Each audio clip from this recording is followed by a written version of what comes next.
जंगल में कालू कौवा अपनी पत्नी और बूढ़े माँ बाप के साथ रहता था। कालू फल बेचा करता था। एक दिन जब कालू शाम को फल बेचकर घर आया तो अपनी पत्नी को काम करता देखकर उससे कहता है, अरे तुम आ गई मायके से, चलो अच्छा हुआ। रोज रोज भोजन पकाते पकाते मैं थक जाता था। ये चूल्हा चौकी का काम तुम ही अच्छे से करती हो। अब आ गई हो तो एक कप मेरे लिए चाय बना दो। तुम्हारे हाथ की बनी हुई चाय पिए तो हफ्ते गुजर गए। कालू कौवा अपनी पत्नी की तारीफ करता है, लेकिन टुनटुनी गुस्से से फूट पड़ी। करो मेरी तारीफ करना, मैं तो नौकरानी हूँ इस घर की। दिन भर बस घर का काम करती रहूँ। और एक तुम्हारे बूढ़े माँ बाप हैं, दिन भर में 3 बार खाते हैं और बैठकर मुझ पर हुक्म चलाते हैं। मुझसे अब घर के काम नहीं होते। कब से कह रही हूँ अलग घर ले लो, पर नहीं, तुम्हें तो बिना अपने माँ बाप की नींद ही नहीं आती। अरे टुनटुनी, ये तुम कैसी बातें कर रही हो? वो अगर मेरे माँ बाप हैं तो तुम्हारे भी सास ससुर हैं। उनके लिए तुम्हारा भी फर्ज बनता है। मैं कह देती हूँ, या तो तुम मुझे नया घर लेकर दो, वरना मैं अपने मायके चली जाऊंगी। मेरे भैया की 2-2 कोठियाँ खाली पड़ी है, बस मेरे कहने की देर है। टुनटुनी बड़बड़ाती हुई अपने काम में लग गई। तभी बाहर डाल पर बैठे कालू के माता पिता चिल्लाते हैं, अरे ओ बहू, लगता है आज बारिश होगी। ना जाने कहां से काले काले बादल आ गए। बाहर रखा सामान हटा दे। जाओ जाकर देखो, तुम्हारे माँ बाप का बुलावा आया है। कालू को अपने माँ बाप के पास जाता है। तभी तेज बारिश शुरू हो जाती है। अरे बाप रे, इतनी तेज बारिश! इस मौसम में तो कभी इतनी तेज बारिश नहीं होती। धीरे धीरे रात हो जाती है, लेकिन बारिश नहीं रुकती। इसी तरह सभी भोजन करके सो जाते हैं। अचानक उनके घर का एक हिस्सा, जिसमें माता पिता सो रहे थे, वो गिर जाता है और कालू के बूढ़े माँ बाप उसमें दब जाते हैं। बचाओ, बचाओ, कालू बेटा, हमें बचाओ। ये क्या हो गया पिताजी? आप चिंता न करें, मैं अभी आपको बचाता हूँ। माँ जी आप ठीक तो है ना? लेकिन कालू की माँ कोई जवाब नहीं देती। बेटा, तेरी माँ को क्या हुआ? वो कुछ बोल क्यों नहीं रही है? मुझे छोड़, पहले अपनी माँ को बाहर निकाल। किसी तरह टुनटुनी और कालू मिलकर अपनी बूढ़ी माँ को मलबे से बाहर निकालते हैं, लेकिन उसकी माँ मर चुकी थी। माँ, ये क्या हो गया? माँ, आप हमें छोड़कर क्यों चली गयी? सुनिए जी, अभी रोने का वक्त नहीं है। जल्दी बाबूजी को बाहर निकालते हैं। ऐसा न हो कि बाबूजी। अपने मुँह से अशुभ बातें मत निकालो। मेरे बाबूजी को कुछ नहीं होगा। कालू को अपने पिता को भी मलबे से बाहर निकालता है, लेकिन वो दम तोड़ चुके थे। मैं तो बर्बाद हो गया, पिताजी भी नहीं रहे।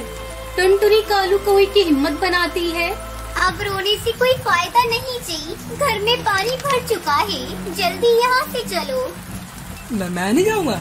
मेरे माँ बाप मर गए। अच्छा हुआ तो मैं भी मर जाता हूँ। तुम्हें जाना है तो जाओ, पर मैं अपने माँ पिताजी को छोड़कर कहीं नहीं जाऊँगा। मैं उनके साथ ही रहूँगा।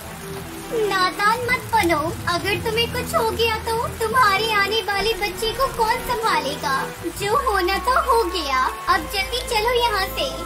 किसी तरह टुनटुनी कालू को लेकर वहाँ से जाती है। फिर वो दोनों टूटे हुए पेड़ की डाल पर बैठकर अपनी जान बचाते हैं। अगली सुबह बारिश रुक जाती है। टुनटुनी सी डाल पर एक अंडा देती है।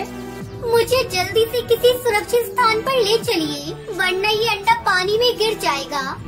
कहाँ लेकर जाऊँ टुनटुनी? चारों तरफ बस पानी ही पानी नजर आ रहा है। मैंने अपने माँ बाप को तो खो दिया इस बारिश में, लेकिन अब मैं अपने बच्चों को नहीं खो सकता। मैं कुछ करता हूँ। कालू अपनी नजरें इधर उधर दौड़ाता है। तभी उसे दूर एक पेड़ पर एक बहुत बड़ा अंडा रखा हुआ दिखाई देता है। तू हिम्मत रख, हो गया इंतजाम, मैं अभी आया। कालू को वो तुरंत उस बड़े से अंडे के पास जाता है। वो एक शतुरमुर्ग का पुराना अंडा होता है और अंदर से वो सूखा और खाली होता है। पुराना होने की वजह से वो एक सख्त पत्थर बन चुका था। कालू को उसमें खिड़की दरवाजा बनाकर उस अंडे का एक सुंदर घर बना देता है। फिर टुनटुनी और कालू कौवा अंडा घर में अपना अंडा रख देते हैं और खुशी खुशी रहने लगते हैं।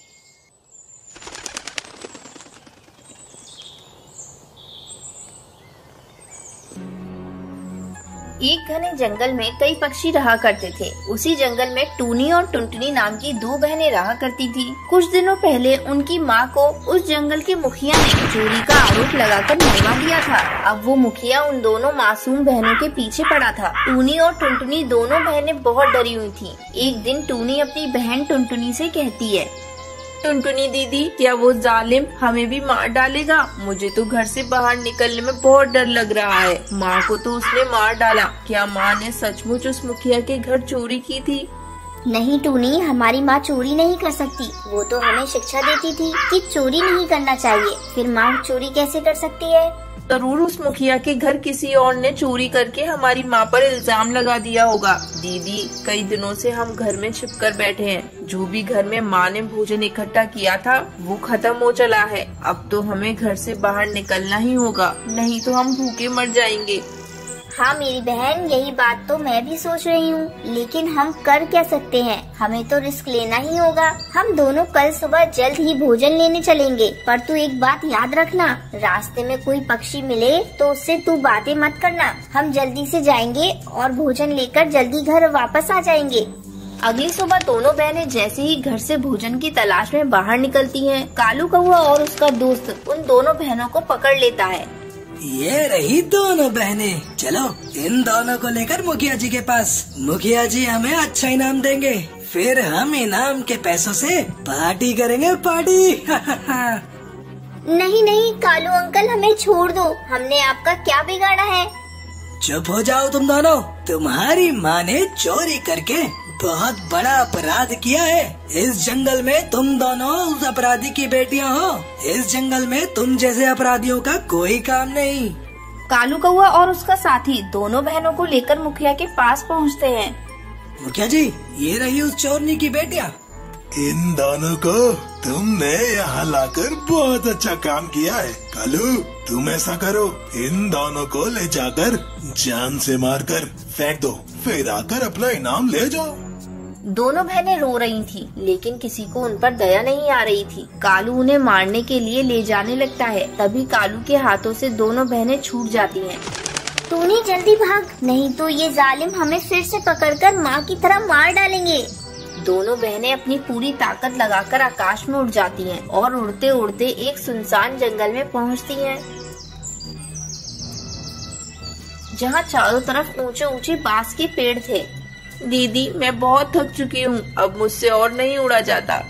थकी तो मैं भी हूँ टूनी। चल इसी जंगल में बैठकर थोड़ा समय गुजारते हैं, फिर आगे की ओर उड़ान भरेंगे।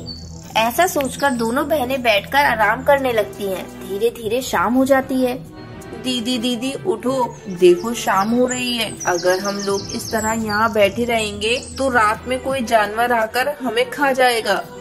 टूनी, आगे उड़ने की मेरे अंदर बिल्कुल भी हिम्मत नहीं। तू थोड़ी देर रुक, मैं कुछ सोचती हूँ। टुनटुनी चिड़िया थोड़ी देर सोचती है, फिर टूनी चिड़िया से कहती है, टूनी चल हम लोग मिलकर इस गीली मिट्टी को इकट्ठा करते हैं और उससे अपना एक घर बनाते हैं। वैसे भी उस मुखिया की पहुँच से हम लोग काफी दूर आ चुके हैं। यहाँ हमें कोई भी नहीं पकड़ सकता।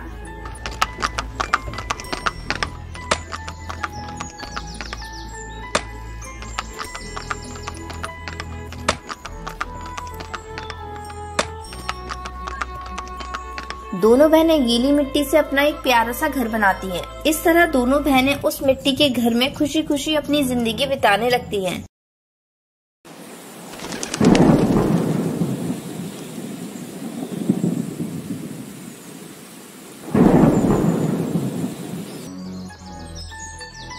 एक घने जंगल में टुनटुनी चिड़िया अपनी बेटी पिंकी के साथ रहा करती थी। पति को गुजरे कई महीने हो चुके थे।